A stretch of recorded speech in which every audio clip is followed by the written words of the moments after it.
Bonjour à tous, c'est Sylvain Favre et Maxime Accard. Aujourd'hui, on vous montre notre top 5 des nouvelles meilleures fonctionnalités de Cinema 4D R20. J'espère que cette vidéo va vous plaire et on se retrouve sur la Motion Designers Community.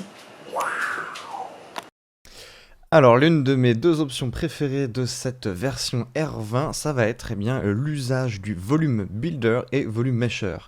Donc à quoi ça sert? Je vais mettre un objet dans le Volume Builder, ça va me créer un VDB, et je vais utiliser un Volume Mesher pour pouvoir créer une géométrie.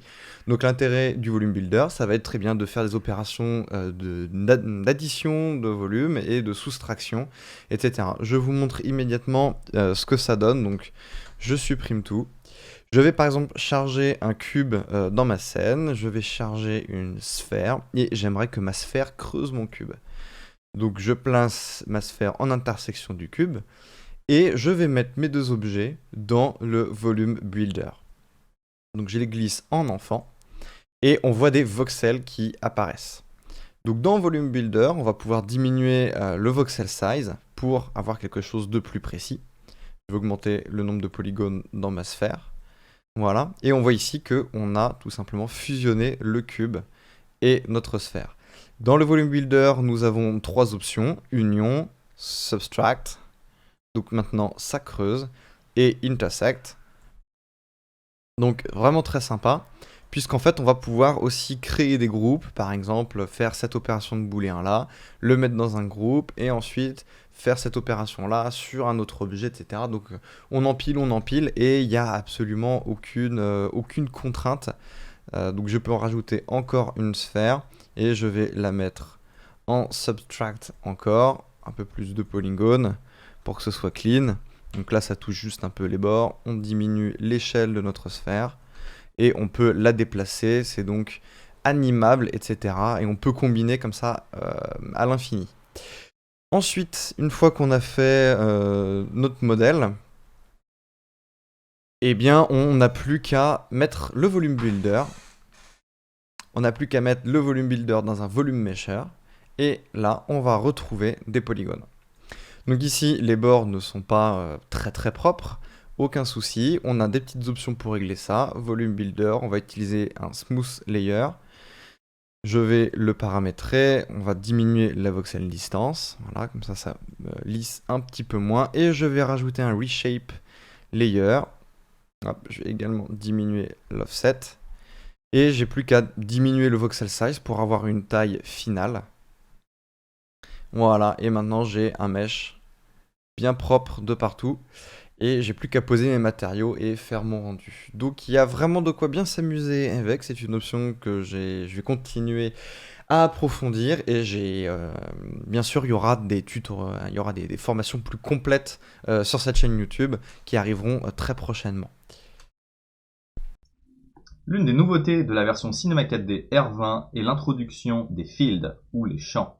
Donc si je vais dans Create, on voit qu'il y a un nouveau menu Field. Si vous ne savez pas ce que ça représente, eh bien, ce sont les nouveaux champs d'atténuation qu'on va retrouver sous tous les effecteurs. Donc je vais aller sur mon cloneur, mot graph, effector, et je vais prendre le Random Effector. Si je vais dans l'onglet Fall Off, on voit qu'il y a une toute nouvelle interface. Et on va pouvoir combiner avec les Field Objects, les fill layers, mais aussi ajouter des effets et créer des dossiers. Ça nous rappelle un petit peu le système de layer qu'on avait pour les matériaux. Donc maintenant, on a beaucoup plus de possibilités. Si je veux prendre une atténuation sphérique, eh bien c'est très simple, je reprends le Spherical Fill. On voit que le code couleur a changé, mais c'est exactement la même chose. Maintenant, si je bouge mon Random Effector, je fais bouger le champ en même temps. Mais je peux aussi aller directement sur mon atténuation, qui est un objet indépendant, et lui donner une position différente. La puissance de ça, c'est qu'on va pouvoir combiner énormément de fields. Donc je vais faire un petit CTRL Z pour que je retrouve la même position, et je vais vous montrer ça. Donc, je vais retourner dans Random, Fall Off, et on voit ici qu'on a des blending modes avec un niveau d'opacité. Si je clique en dessous, je vais retrouver tous les paramètres relatifs à mon atténuation. Donc ici on n'est pas perdu, on retrouve un petit peu tous les paramètres qu'on pouvait avoir avant, donc avec une nouvelle interface. Donc l'opacité du layer qu'on trouve ici, le blending, le champ d'action, donc quelle taille, Et ici, on va pouvoir contrôler l'atténuation. Donc c'est vrai qu'avant, c'était plus simple visuellement, selon moi. On avait un petit champ rouge et un autre champ jaune. Ici, c'est un petit peu plus compliqué à visualiser. Mais on va pouvoir ici contrôler l'atténuation intérieure, extérieure. Voilà. Donc on retrouve exactement les mêmes paramètres qu'avant, de manière un petit peu plus visuelle, un petit peu plus simple, je pense, pour toutes les nouvelles générations qui arrivent sur Cinema 4D, ou même pour les anciennes qui vont, à mon avis, très vite s'adapter à ce système. Donc la force de ce système, c'est que je peux ajouter autant de fields que je veux. Je peux par exemple venir prendre un box field, et dans ce box field, je vais pouvoir changer le mode. Donc ici, on voit que rien que si je clique, le mode max change mon atténuation. Donc après, ça va être un peu à nous de venir tester toute cette nouveauté, ces nouveaux modes, et venir créer des atténuations très complexes. L'une des nouveautés qui va être aussi intéressante et qui moi m'a séduit, ça va être la possibilité d'utiliser directement des point objects, des solides, time, mais aussi d'ajouter directement des effets, tels que par exemple un delay. Avant, on était obligé d'ajouter un effecteur delay. Donc là, j'ai ajouté un delay en top. Je vais le mettre en mode spring. Donc c'est un mode qui est quand même assez visible. Et je vais me créer une petite animation. Donc je déplace mon effecteur ici, je crée une clé, et je vais un tout petit peu plus loin. Hop. Là, on a déjà un aperçu de ce que ça commence à créer. Hop, je déplace ma clé, je reviens au début. Donc là, il est beaucoup trop fort. Je vais essayer de le réduire un petit peu, qu'on voit ce que ça donne. Voilà. Et donc si je me mets pareil en mode smooth, je vais créer un smoothing sur mon animation. Donc ça nous renforce vraiment le mot graph qu'on avait avant, puisque il faut se rappeler que ça c'est simplement un effecteur. Je vais pouvoir combiner tout ça avec tous les effecteurs que j'avais avant, et le délai n'a pas été supprimé. C'est juste un délai que j'ai ajouté à mon field. Donc je ferai des tutos sur la chaîne complets sur toutes les petites options qu'on peut trouver, et on réalisera des scènes. Aujourd'hui, je me limite simplement à vous montrer cette nouveauté qui en tout cas est très excitante, et on se retrouve tout de suite pour les nouveautés d'après. L'une des nouvelles nouveautés de cette nouvelle version, ça va être les matériaux. Donc on a des nouveaux matériaux avec un système nodal et on a pas mal de presets qui fonctionnent quand même plutôt bien. Donc je vais vous montrer un peu rapidement ce que ça peut donner. Donc ici on a tout simplement le nouveau bouton Create. Et nous avons des matériaux nodaux qui nous permettent de faire du carpaint, céramique, etc. Donc tout ça en fait c'est une bonne base pour pouvoir partir si vous voulez faire un caillou, du marbre, granit, tout ça, tout ça, tout ça.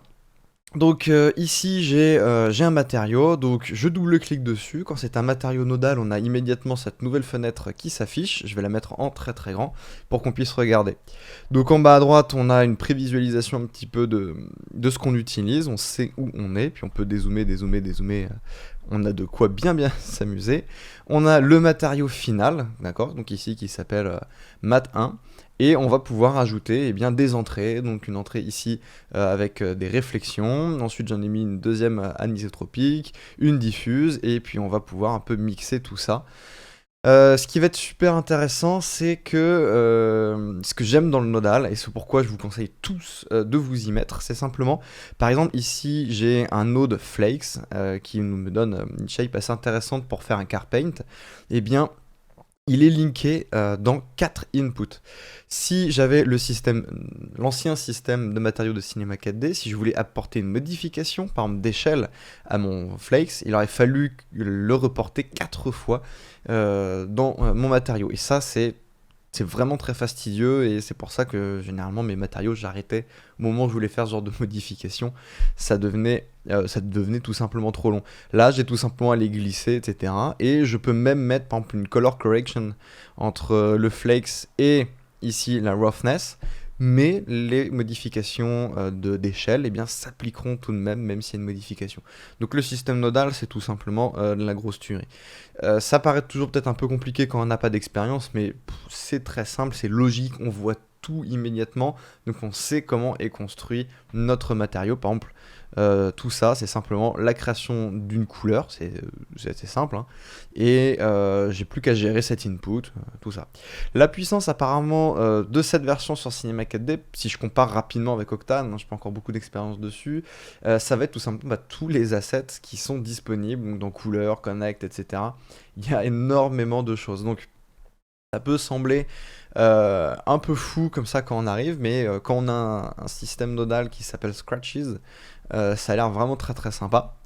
On a un système de recherche, donc du coup vous voulez faire quelque chose avec la couleur, générer une couleur, la modifier ou je ne sais quoi, hop on tape color, et là on voit du coup qu'est-ce qu'on peut faire. Eh bien on va pouvoir créer une couleur, color correction, color gradient, blend, etc. etc. Du coup tout devient beaucoup plus clair et on est moins perdu dans cette nuée d'assets et ça devient un avantage, donc on devrait pouvoir bien s'amuser avec tout ça. Voilà, voilà. Donc le Node Editor, je trouve ça une excellente chose puisque beaucoup d'autres moteurs de rendu s'y sont mis et même presque tous, j'ai envie de dire. Et vraiment, c'est génial, ça fait plaisir. Donc il y a peut-être un petit gap pour ceux qui sont restés sous Cinema 4D à franchir. Faut redécouvrir un petit peu tout ça, mais pour moi, c'est que du bonus. Une nouveauté incroyable de ce nouveau Cinema 4D R20, c'est l'arrivée des multi-instances. Qu'est-ce que les multi-instances? Eh bien, les multi-instances, ce sont des instances optimisées. C'est-à-dire qu'elles vont prendre moins de mémoire et donc on va pouvoir mettre plus d'objets. Ça peut un peu nous faire penser au scattering d'Octane. On va voir où est-ce qu'on peut les trouver. Donc on va trouver le mode multi-instance directement sur l'objet instance, donc sous instance mode. On va pouvoir avoir instance, render instance et multi-instance. Mais on va aussi trouver ça sous le nouveau cloneur qu'on trouve ici. Alors ce cloneur, c'est exactement le même que celui qu'on va trouver sous l'onglet MoGraph, mais il va présenter cette petite nouveauté, c'est l'instance mode. Donc si à un moment on veut avoir plus d'informations sur une nouveauté, on peut quand même faire un clic droit, aller dans Show Help, et on aura un petit speech sur qu'est-ce qui se passe. Donc le nouveau multi-instance, il est génial parce que voilà, il prend moins de mémoire, on va pouvoir cloner plus d'objets. Est-ce que ça vaut encore le coup d'utiliser les anciennes instances? Eh bien oui, parce que parfois c'est plus stable. Voilà. Par exemple, les nouvelles multi-instances ne fonctionnent pas avec les dynamiques. Voilà. Donc c'est très clair. On a une petite question, on fait un clic droit, et je vais vous montrer directement la folie que c'est. Donc je vais aller dans le cloneur, je vais vouloir cloner beaucoup de cylindres sur mon landscape. Donc cloneur, mode objet, je fais glisser mon landscape, je vais faire une petite rotation ici en moins 90, je vais aller donc dans mon cloneur et je vais augmenter le nombre parce que ça me plaît pas encore assez. Donc là, on peut avoir des petits ralentissements sur le viewport. On va pouvoir changer le mode en multi-instance et passer en mode point. Donc là, je vais être dans la capacité de multiplier encore une fois par 10 le tout. On va voir que ça se rend plutôt bien, mais c'est pas encore assez impressionnant. On va essayer de monter encore 10 fois plus haut, et ça c'est un nombre que j'ai jamais pu atteindre avec un cloneur dans Cinema 4D. Bien maintenant, c'est possible. Voilà, on peut cloner un nombre complètement fou d'objets directement. Donc ça c'est vraiment une grosse nouveauté, c'est le multi-instance, donc ça se trouve dans l'instance mode, qu'on retrouve sur les instances, sur le cloneur, et on va pouvoir du coup changer le viewport mode et avoir un nombre fou d'objets. J'espère que cette nouveauté vous plaît autant que moi, et on se retrouve tout de suite pour la prochaine nouveauté. Petite nouveauté dans Cinema 4D, petite nouveauté, mais grand résultat, c'est le Baking as Alembic. Donc on va trouver dans l'onglet Mesh, Conversion, un Bake as Alembic et un Bake as Alembic plus Delete. Et ça, c'est un truc qu'on attend depuis longtemps, parce que quand on fait des scènes très très lourdes, on a envie de baker tout simplement, parce qu'on n'a pas envie de recalculer à chaque fois sa simulation. Et on peut pas tout baker. Par exemple, il y a des choses, on est obligé de faire des caches de points, mais sur certains objets, ça va pas marcher. On a vraiment envie parfois de mettre en externe des choses, pouvoir les réutiliser, pouvoir les réimporter dans un software, parce que on en a tout simplement besoin. c'est arrivé, le Bake as Alembic plus Delete. Alembic, c'est un format très très cool, c'est-à-dire que ça va nous sauver uniquement un fichier .abc. Je vous montre un petit peu, j'ai déjà fait le test. Donc on va se retrouver à la fin avec toute notre simulation bakée en un seul cloner.abc. Et ça, c'est quand même génial. Donc comment est-ce que ça fonctionne? Eh bien, ici j'ai ma petite simulation, voilà, rien d'extraordinaire. Je vais sur mon cloner, je vais aller dans Mesh Conversion, donc là je peux soit cliquer sur Bake as Alembic ou Bake as Alembic plus Delete. Je vais cliquer sur Bake as Alembic plus Delete. Il me demande de choisir un chemin, donc hop, je vais choisir mon chemin de cache. Je clique sur OK, j'ai juste à attendre, et à la fin, la magie opère. Donc là j'attends un peu. Et voilà, ça m'a remplacé mon cloner par un objet ABC. Donc je vais pouvoir ici choisir directement la scale. Donc là j'ai le chemin, l'identifieur, je peux choisir d'utiliser ou pas l'animation, je peux faire du time remapping directement. Et voilà, donc ça m'a tout simplement sauvegardé mon objet ici. Et ça, c'est une séquence que je peux ouvrir dans n'importe quel software. Par exemple, je peux l'ouvrir dans Houdini. D'ailleurs, c'est le mode d'export principal d'Houdini, c'est le .abc, tout simplement parce que c'est trop pratique, quoi. On peut contenir toute une séquence d'images uniquement en un fichier. Merci Cinema 4D d'avoir fait ça. C'est une énorme nouveauté qui nous fait très très plaisir. J'espère que ça vous plaît tout autant que moi, parce que moi toutes les nouveautés, c'est mes nouveautés préférées. En tout cas, je sens qu'elles vont toutes me servir, et ça c'est quand même une très bonne chose. Merci les amis d'avoir regardé cette vidéo. N'hésitez pas à rejoindre notre groupe Facebook qui sera en description, Motion Designers Community. C'est un groupe de partage et d'entraide où vous pourrez partager vos travaux, vos expérimentations, poser des questions et bien sûr rencontrer du monde. Vous pouvez aussi nous rejoindre sur notre page Facebook et vous tenir au courant des événements qu'on organise. Donc par exemple, on fait un prochain meet-up à Londres, donc c'est déjà le 3e. On a déjà fait 2 à Paris et je pense que le prochain sera à Paris. Donc n'hésitez pas à vous tenir au courant sur nos pages pour voir un petit peu ce qui se passe au niveau de la communauté en réel. Et si vous avez aimé ce tuto et que vous découvrez nos travaux, n'hésitez pas à vous abonner à MHS Prod sur Instagram ou sur Beyond, si regardez un petit peu ce qu'on fait. Et bien évidemment, la communauté possède aussi un Instagram où nous partageons tous les jours de l'inspiration et les plus beaux travaux de la communauté. Vous pouvez aussi participer et soumettre vos rendus en utilisant le hashtag MDCommunity. Donc en utilisant ce hashtag, eh bien, je vais sélectionner par jour 6 à 9 images à reposter. Voilà, j'espère que cette vidéo sur les nouveautés de Cinema 4D vous a plu et on se retrouve très bientôt pour des vidéos un petit peu plus approfondies sur ce qui se passe dans ce Cinema 4D R20. A plus la famille.